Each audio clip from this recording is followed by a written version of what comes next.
যদি আপনি তাৎক্ষণিক পুরস্কারের লোভ সামলাতে পারেন তাহলে আপনার ভবিষ্যৎ অনেক উজ্জ্বল হবে, ভবিষ্যতে আপনার প্রাপ্তি অনেক বেশি হবে। এজন্য বলা হয় যে ব্যক্তিগত অর্থ ব্যবস্থাপনায় ডিলেইড গ্র্যাটিফিকেশন অত্যন্ত গুরুত্বপূর্ণ। বিনিয়োগের ক্ষেত্রে দীর্ঘ সময় ধরে বিনিয়োগ করলে লাভ অনেক বাড়ে, কারণ কম্পাউন্ডিং ইফেক্ট। দৈনন্দিন কেনাকাটার ক্ষেত্রে একটা স্বাভাবিক একটা নিয়ম আছে। নীতিটা হলো, যদি দুবার কিনতে না পারেন তাহলে একবারও কিনবেন না। এই নীতি আপনাকে এমন জিনিস কেনা থেকে বিরত রাখবে যা আপনার আর্থিক স্বাচ্ছন্দ্যের জন্য অস্বস্তিকর। গুরুত্বপূর্ণ সিদ্ধান্ত নেওয়ার সময়, যেমন কর্মজীবনের পরিবর্তন, 10 বা 20 বছর পরের পরিস্থিতি বিবেচনা করলে সিদ্ধান্ত নেওয়া সহজ হয়। দীর্ঘমেয়াদী চিন্তাভাবনা এবং বিলম্বিত তৃপ্তিকে একত্রিত করলে আপনি জীবনে অদম্য হয়ে উঠবেন। ব্যক্তিগত অর্থ ব্যবস্থাপনার 10টা গুরুত্বপূর্ণ সিদ্ধান্তের মধ্যে আমি যে পয়েন্টটা এতক্ষণ বললাম, এই পয়েন্টটার নাম হচ্ছে ডিলেইড গ্র্যাটিফিকেশন, যেটা খুবই গুরুত্বপূর্ণ। বন্ধুরা, আজকের ভিডিওতে আপনাদের স্বাগতম। আপনারা যারা আমার সাথে আছেন, দীর্ঘদিন ধরে আমাদের ভিডিও দেখছেন, তাদেরকে অসংখ্য ধন্যবাদ। আর যারা নতুন, তারা আমাদের চ্যানেলটিকে সাবস্ক্রাইব করে আমাদের সাথে থাকুন। আমাদের চ্যানেলের প্রত্যেকটি ভিডিও কোনো না কোনোভাবে আপনার জীবনে কাজে লাগবে, এইটা আমার দৃঢ় বিশ্বাস। যাক, 10টি শিক্ষার মধ্যে 2 নম্বর শিক্ষা কোনটা? 3টি সংখ্যা আপনি ট্র্যাক করুন: খরচ, সঞ্চয়ের হার এবং নিট মূল্য। আপনার আর্থিক অবস্থা কেমন? আপনি কোন দিকে যাচ্ছেন? আপনার আর্থিক স্বাধীনতার পথে আপনি কতদূর অগ্রসর হয়েছেন? এইগুলো বোঝার জন্য আপনার 3টা জিনিস ট্র্যাক করতে হবে। একে বিগ 3 বলে। 3টা জিনিস কি? খরচ, দ্যাট ইজ এক্সপেন্সেস; সঞ্চয়ের হার, কত হারে আপনি সঞ্চয় করছেন; এবং আপনার নেটওয়ার্থ বা নিট সম্পদ, অ্যাসেট মাইনাস লায়াবিলিটি। খরচের ক্ষেত্রে আপনি দেখুন যে আপনি আপনার প্রয়োজনীয় খরচ করছেন নাকি অপ্রয়োজনীয় খরচ করছেন। যে খরচ আপনার জীবনে কোনো ভ্যালু অ্যাড করবে না, সেরকম খরচ যদি আপনি করেন তাহলে সেখান থেকে আপনার দূরে সরতে হবে। সঞ্চয়ের হার, এটা কি? আপনার বয়স অনুপাতে ঠিক আছে। আপনার বয়স যদি 20-25-এর মধ্যে হয় তাহলে আপনার ইনকামে 10% ওকে, কিন্তু যদি 40-45 হয় তখন আপনার ইনকামের 20 থেকে 25% সঞ্চয় করা উচিত, যদি আপনি আগে থেকে সঞ্চয় করে না থাকেন। তাই সঞ্চয়ের হার ট্র্যাক করা আপনার জরুরি। আর আপনি দেখবেন যে আপনার asset minus liability equal to net worth. এই নেটওয়ার্থটার অবস্থা কি? গত বছর কেমন ছিল, এখন কতটা হয়েছে, এটা কি বেড়েছে নাকি কমেছে? এই 3টা ট্র্যাক করা আপনার জীবনের জন্য খুবই দরকারি, আপনার আর্থিক স্বাধীনতার জন্য প্রচন্ড দরকারি। 3 নম্বর শিক্ষা হচ্ছে, খুব বেশি কিছুতে বিনিয়োগ করা দরকার নেই। অনেকে করে কি অসংখ্য শেয়ারে বিনিয়োগ করে, অনেকে করে কি তার ডাইভার্সিফাই করতে করতে যতগুলো ইনভেস্টমেন্ট ভেহিকেল আছে সবগুলোতে বিনিয়োগ করে। No, you don't need that. আপনি বিনিয়োগ সম্পর্কে ভালো করে পড়াশোনা করুন। যদি শেয়ারে বিনিয়োগ করতে চান তাহলে সর্বোচ্চ করলে 3টা থেকে 6টা, তার চাইতে বেশি ডাইভার্সিফাই আপনার দরকার নেই। আপনি গোল্ডে অল্প বিনিয়োগ করুন, রিয়েল এস্টেটে বিনিয়োগ করুন, আপনি ফিক্সড ইনকাম ইনস্ট্রুমেন্টে কিছু বিনিয়োগ করুন, যেমন গভর্নমেন্ট বন্ডস, সঞ্চয়পত্র, ব্যাংকের এফডিআর, ডিপিএস করুন। যদি আপনি বিনিয়োগ সম্পর্কে না বুঝেন আর আন্দাজেই বেশি ডাইভার্সিফাই করেন তাহলে সেটা আপনার ভালো চাইতে খারাপ দিকটায় বয়ে আনবে বেশি। এই ডাইভার্সিফাইয়ের ক্ষেত্রে আপনার বয়সটাও একটা গুরুত্বপূর্ণ বিষয়। যত আপনার বয়স কম থাকবে তত আপনি হাই রিস্ক ইনভেস্টমেন্ট ভেহিকেলে ইনভেস্ট করতে পারবেন, কিন্তু বয়স যখন বেড়ে যাবে তখন তো আপনার রিস্ক কমিয়ে আনতে হবে। তখন আর হাই রিস্ক হাই গেইন কথাটা কাজ করবে না আপনার জন্য, তখন লো রিস্ক হাই গেইন আপনার জন্য প্রযোজ্য হবে। 4 নম্বর শিক্ষা কি? অবমূল্যায়নশীল বড় জিনিসপত্র সম্পর্কে সচেতন হন, মানে যেগুলা ডেপ্রিসিয়েট করে, যেমন গাড়ি, গয়না, দামি পোশাক, স্মার্টফোন বা কম্পিউটার। এইসব জিনিস সময়ের সাথে সাথে তার মূল্য হারায় দারুণভাবে। এখানে সবচেয়ে বড় ভুল হবে যদি আপনি উচ্চ হারে ঋণ নিয়ে বেশি অবমূল্যায়নশীল যেগুলো জিনিস, যেমন গাড়িও, সেই সব জিনিস আপনি কেনেন, কম্পিউটার, ল্যাপটপ, আপনার ফোন, কারণ এই টাকাগুলো আপনার হারিয়ে যায়। যখন কিনেন তখন অনেক দাম দিয়ে কিনেন, কিন্তু যখন বিক্রি করতে যান তখন দামই পান না। 5 নম্বর শিক্ষা হচ্ছে, 20 বছরেরও বেশি সময় ধরে বিনিয়োগ করলে আসলে সঠিক ফলটা আসে।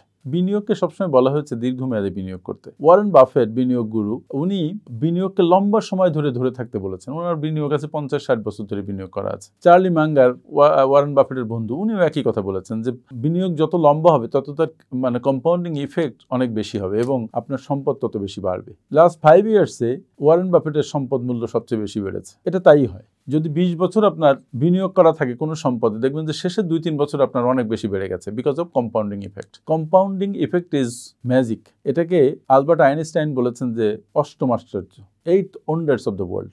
সো কম্পাউন্ডিং ইফেক্ট আপনি বোঝার চেষ্টা করুন এবং এটার সুবিধা নেওয়ার জন্য লং টার্মে বিনিয়োগ করুন। 6 নম্বর শিক্ষা কি?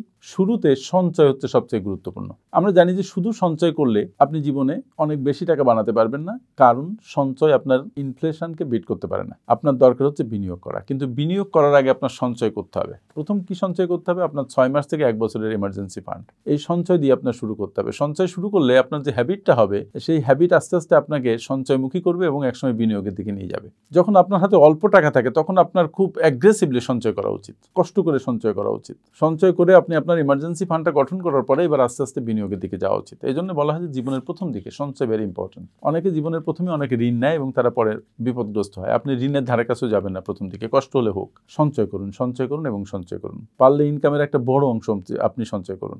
সঞ্চয় is not the capacity to save, rather it's a mindset to save. সুতরাং আপনার সঞ্চয় মাইন্ডসেট গড়ে তোলাটা খুব জরুরি প্রথম দিকে। এটা একটা গুরুত্বপূর্ণ শিক্ষা প্রত্যেকের আর্থিক জীবনে। সপ্তম শিক্ষা হচ্ছে কি, বিনিয়োগ হওয়া উচিত বিরক্তিকর। দ্রুত ধনী হওয়ার জন্য ডে ট্রেডিং করা ঠিক না। ডেলি শেয়ার কিনলেন, ডেলি বেচলেন, ডেলি কিনলেন, ডেলি বেচলেন, no, it's not a good habit. বরং আপনি যদি ধনী হতে চান, ফিনান্সিয়ালি ফ্রি হতে চান, তাহলে ইনভেস্ট ফর লং টার্ম। এবং লং টার্ম ইনভেস্ট করা খুব বিরক্তির একটা ব্যাপার। ইনভেস্ট করেন এবং ভুলে যান। ওয়ারেন বাফেট যেমন বলেছেন যে শেয়ার মার্কেটে একটা ভালো শেয়ার কিনেন, কিনে এটা ভুলে যান যে আপনি কিনেছিলেন। অনেক বছর পরে যখন আপনি এটা দেখবেন এটা কয়েক গুণ হয়ে গেছে। অনেক বড় একটা ইনভেস্টমেন্ট রিটার্ন আপনার জন্য নিয়ে এসছে। এবং নিঃসন্দেহে শেয়ার কিনে ভুলে যাওয়া, বিনিয়োগ করে ভুলে যাওয়া, এটা একটা কঠিন কাজ। যারা খুব ধৈর্যশীল মানুষ তারা পারে। এটা বিরক্তিকর কাজ বটে। এই বিরক্তিকর কাজটা আপনি শিখুন। Invest for long term, invest and hold, don't be busy to sell all the shares, all the investments. অষ্টম শিক্ষা হচ্ছে নিজের সহকর্মীদের বা অন্যদের সাথে তুলনা করবেন না। শুনেন, আপনি পৃথিবীতে অনন্য, আপনার ইনভেস্টমেন্ট ডিসিশন সেটা অনন্য। আপনি অন্যের সাথে নিজের কোনো ব্যাপারে তুলনা করবেন না। তার আয়ের সাথে তুলনা করার দরকার নেই, তার ব্যয়ের সাথে তুলনা করার দরকার নেই, তার লাইফ স্টাইলের সাথে তুলনা করার দরকার নেই। আপনি আপনার গতকালের সাথে আজকে তুলনা করবেন, গত মাসের সাথে এই মাসে তুলনা করবেন। তাহলে দেখবেন যে আপনি উন্নতি করতে পারছেন। অন্যরা একটা বড় ফ্রিজ কিনেছে বলে আপনারও একটা কিনতে হবে। একজনের 100 ইঞ্চি টিভি আছে বলে আপনার একটা 100 ইঞ্চি লাগবে। It is not right. এটা আপনার খরচকে উস্কে দেয়, আপনার জীবনকে এক্সপেন্সিভ করে ফেলে। অন্যকে অনুকরণ করা দরকার নেই। নিয়ম শিখুন, নিয়মকে মেনে চলুন, be disciplined in your life. তাহলে আপনার ফিনান্সিয়াল লাইফ সুন্দর হবে। নবম পার্ট হচ্ছে 30K মিলিয়নিয়ার হওয়া থেকে এড়িয়ে চলুন। 30K মিলিয়নিয়ার হলো এমন ব্যক্তি যারা বছরে $30,000 উপার্জন করলেও এমনভাবে জীবনযাপন করে যেন তারা লাখ লাখ টাকা রোজগার করে। যেমন যারা দামি গাড়ি চালায় কিন্তু বাবা মায়ের সাথে থাকে, অথবা ক্লাবে ভিআইপি টেবিল নেয় কিন্তু পানীয় কেনার টাকা থাকে না। এই শিক্ষাটি হলো, যাদের দেখে মনে হয় তাদের অনেক অনেক টাকা আছে, সম্ভবত তাদের টাকা নেই। অন্যদিকে সত্যিকারের ধনী ব্যক্তিরা প্রায়ই নিজেদের আয়ের তুলনায় অনেক কম খরচ করে জীবনযাপন করে। আপনার লক্ষ্য যদি হয় আর্থিকভাবে সুরক্ষিত থাকা, তবে আপনার আয়ের মধ্যেই আপনার জীবনযাপন করতে হবে। আপনার যা আয় তার চেয়ে বেশি কখনো ব্যয় করা যাবে না। এবার 10 নম্বর শিক্ষা, সেটা কি? একজনের জন্য যা ঝুঁকিপূর্ণ, অন্যজনের জন্য তা ঝুঁকিপূর্ণ নাও হতে পারে।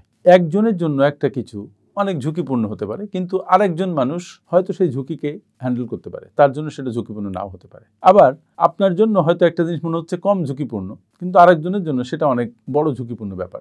এই যে ঝুঁকিপূর্ণ বিনিয়োগ বলেন বা ইনকামের কোনো ইনস্ট্রুমেন্ট বলেন, এই ঝুঁকিপূর্ণ হওয়ার পেছনে আপনার মাইন্ডসেট, আপনার শিক্ষা, আপনার জানাশোনা একটা বড় ভূমিকা পালন করে। তাই অন্যেরা ঝুঁকি এড়াতে যাচ্ছে বলে আপনাকে ঝুঁকি এড়াতে হবে সেটা নাও হতে পারে। অথবা আপনি খুব কমফোর্টের মধ্যে আছেন কিন্তু অন্য আরেকজন মনে করছে এটা ঝুঁকিপূর্ণ, এক্ষেত্রেও আপনার একটু চিন্তার খোরাক থাকতে পারে। আপনি আপনার মতো করে চিন্তা করবেন, আপনি আপনার জ্ঞান দিয়ে, আপনার মতামত দিয়ে, আপনার প্রজ্ঞা দিয়ে চিন্তা করবেন, করে আপনার জীবনে আপনি আর্থিক ডিসিশন নেবেন। অন্যের ডিসিশন দ্বারা আপনি বায়াসড হবেন না। কারণ ওই যে বলেছি যে অন্যরা যেটা ঝুঁকিপূর্ণ মনে করছে আপনার কাছে সেটা পিনাট, সেটা মোটেও ঝুঁকির কিছু নয়। ফলে আপনার ডিসিশন আপনি আপনার মতো করে নেবেন। এই যে 10টা পয়েন্ট নিয়ে আমি আলোচনা করলাম, এই 10টা পয়েন্ট যদি একটু সুচিন্তিতভাবে মনে রাখেন এবং পালন করার চেষ্টা করেন, তাহলে দেখবেন আপনার আর্থিক জীবন সুন্দর হয়েছে। আমার সাথে এতক্ষণ থাকার জন্য অনেক অনেক ধন্যবাদ।